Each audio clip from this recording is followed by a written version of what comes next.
All right, guys, so we went over most of our carbohydrates.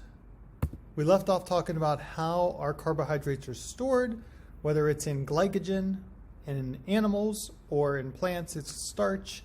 So regardless of which organism it's in, all glycogen and starch are long chains of glucose, and again, that is for storage.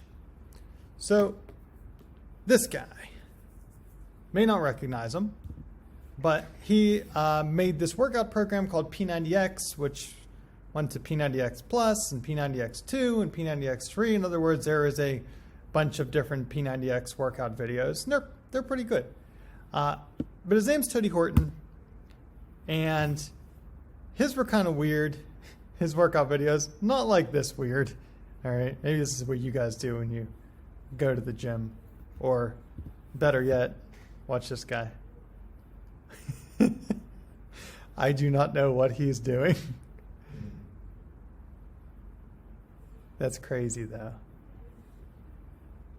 That is some serious jaw strength there, I guess. But anyway, so Tony Horton made this thing called the 10-minute trainer.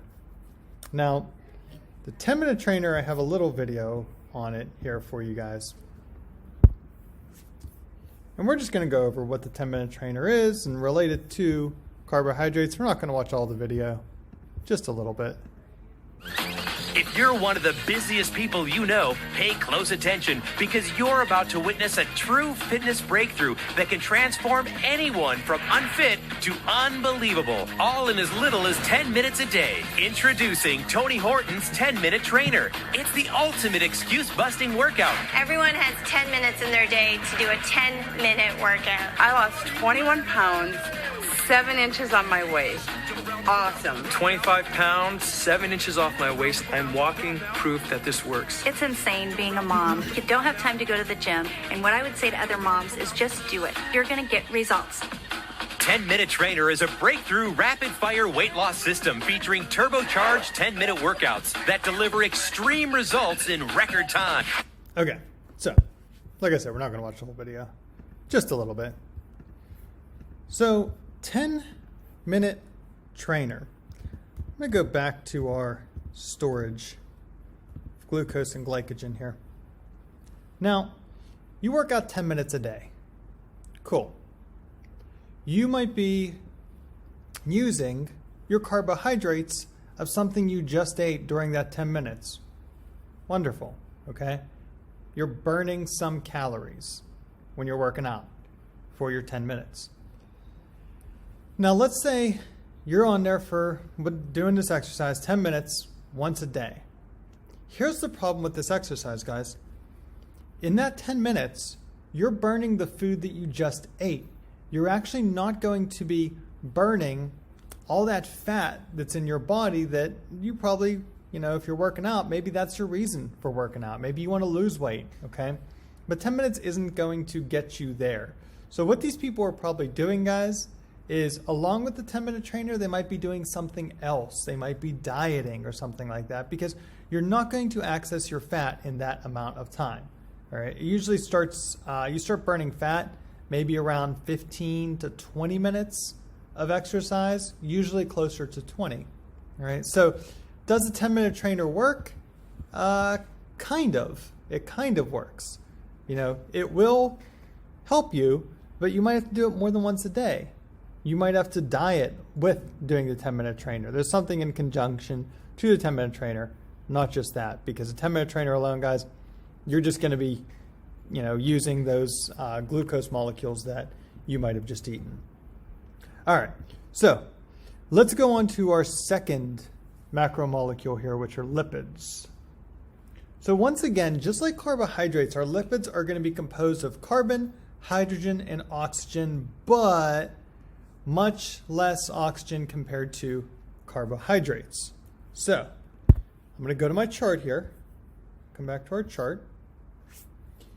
We're going to go down to lipids, and we're going to do our first box, which is structure. So let's draw our structure of lipids in. So we're going to have carbon, hydrogen, and oxygen. but less O than carbs. For the monomer, guys, here's an example of the chemical formula for a monomer. It might be like C10H20O2. Look at the difference between that and carbohydrates. Example of carbohydrates might be C6H12O6. We have the same number of carbons as we have oxygens, but in lipids, we do not. So what I need you guys to be able to do for this is be able to identify, if I give you two formulas, if I gave you, like, for an example, I'll just write over here, C8H16O2, I need you to determine if it's a carbohydrate or a lipid. Well, if you look at the O, there is only two O's in it, so that one would be a lipid instead of a carbohydrate. So go ahead, take a second, copy I'll erase this stuff here. Copy just the lipid structure box down, and again, make sure you can identify the difference between our carbohydrates and our lipids. All right. All right. So lipids is a big one, guys. We're going to spend a lot of time. We will not finish lipids today, just so you know. All right. So back to the slide, guys. You can see here we have our two O's, 1, 2, in that pink region up there for our lipids. So what do lipids do for us? Well, they store large amounts of energy. Why they store large amounts of energy? Because of all these different bonds between our carbon and our hydrogen. Lipids are usually going to be nonpolar, meaning they are not going to combine with water. Now, if you look over here, we got a functional group at the end. That's a carboxyl group right there, the pink area. That carboxyl group is going to make the lipid acidic, but it does not make it polar. So it's not going to combine with water.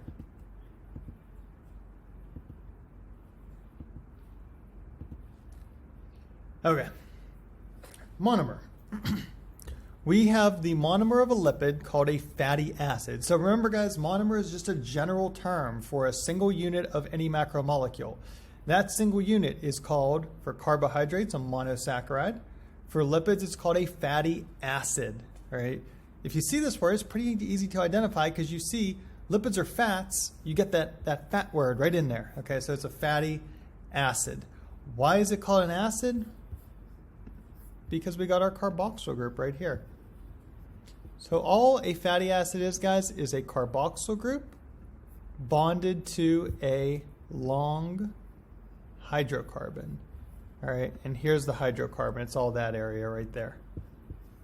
All right, so that's our hydrocarbon, and our carboxyl group is the pink. So let's go back to our chart. We'll fill out a little bit more on it. So now we have, for lipids, we have our function and we have our monomer. So our function of lipids is going to be store energy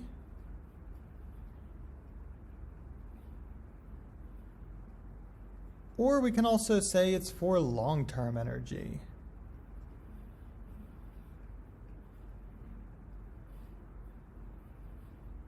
Okay. Our monomer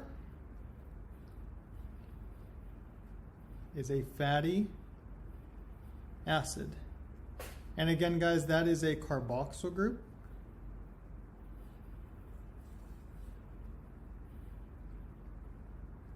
Attached to a hydrocarbon.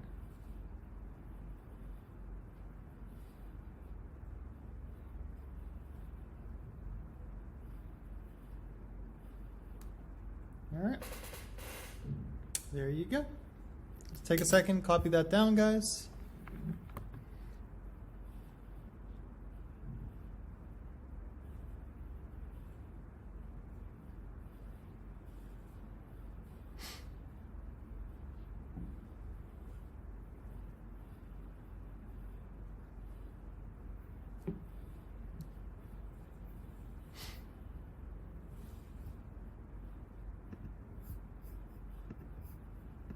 All right. So that is our monomer.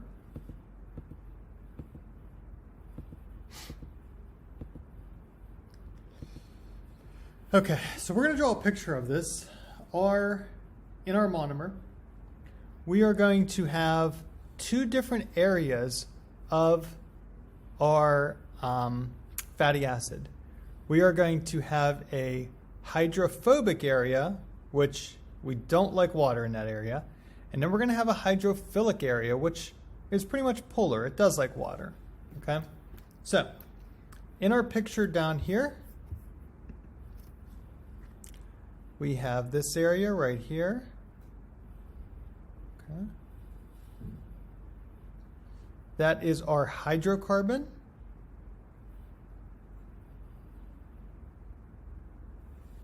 And it is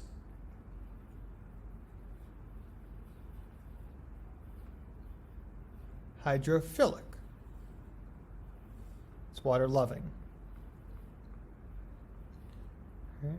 Right here is our carboxyl. It is I'm sorry, guys. I screwed up real quick. My fault. Got ahead of myself and was thinking about the carboxyl group, and I wrote the wrong word down. The hydrocarbon, guys, is hydrophobic. My bad on that. That's water fearing.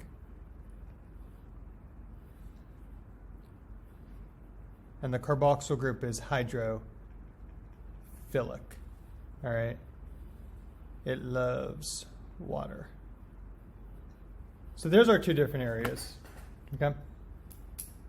So we got our hydrocarbon that's hydrophobic, water fearing, and then over here we got our carboxyl group, hydrophilic. It loves water. All right.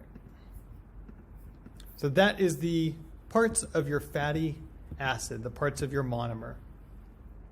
Now, there's going to be two different types of fatty acids we're going to go over. All right. The first one is called a saturated fatty acid. So we're going to look at the hydrocarbon chain. So we're going to look only at the hydrocarbon chain. We're not worried about the carboxyl group at all. So we're going to look at the hydrocarbon chain.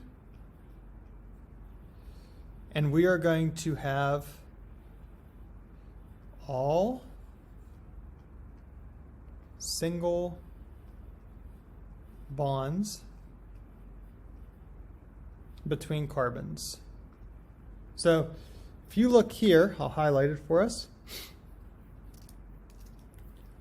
If we come down, starting at this carbon, from here to here, so we're only looking at the carbons. All of those carbons have single bonds between them. We call that a saturated fatty acid. Now for us, saturated fatty acids, these are going to be the not so good ones. Kind of like this guy here, okay? He made a nice big burger. Yummy, yummy. All right, try eating that in one sitting. I don't even know how you would eat all that. But anyway, so for this one here, guys, we got this burger. This is full of saturated fatty acids. There's all single bonds between the carbons. The opposite of this would be an unsaturated fatty acid. So again, we're looking at the hydrocarbons. I'll highlight it again for us here.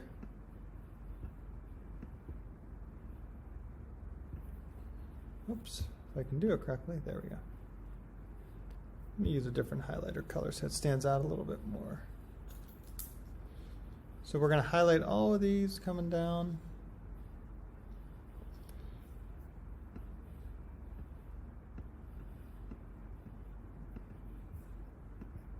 If my highlighter would work, I don't know what's going on. Yeah, we'll just draw a line through them.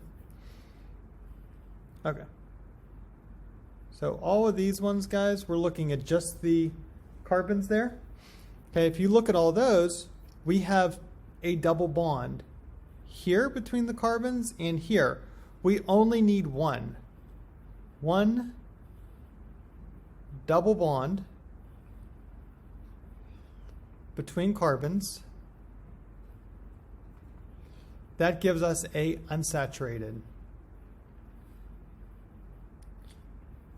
fatty acid. All right? So for this one, if you guys look, we have one double bond. We actually have two, but we don't have the maximum amount of hydrogens in there. Because there's that double bond, we can't put hydrogens in this area, in this area. That's why we say it's unsaturated. Okay, saturated means like it has like all the carbons everywhere, but for this one, we don't have as many hydrogens.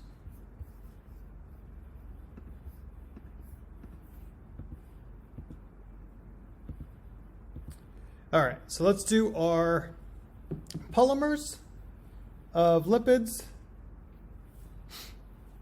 and there are 4 of them. So let me go back to our little Word document here. So I'm going to go over to polymer of our lipids. Lipids is the second one down there. So polymer, again, we're going to have 4 of them. We are going to have, I'm going to fill up this box, guys, so wait till I'm done to write it on yours, just so you know how much you have to put in. We have phospholipids, which are in the cell membrane. So we'll find phospholipids at. 2, we have waxes. You know where waxes are. In your ears. I do not like the way I wrote that too. That's going to bother me. In our ears, we find them also on the leaves of plants. Number 3, steroids. Not the steroids you guys are thinking of, okay? These are steroids our body makes naturally. And then number 4, triglycerides,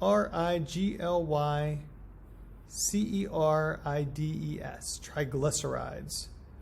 And they can be unsaturated or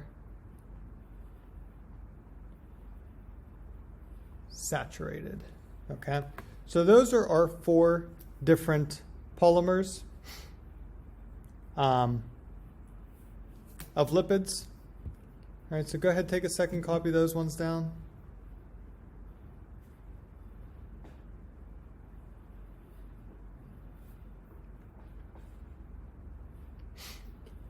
Okay, so next time, guys, we will start to go over the polymers of lipids.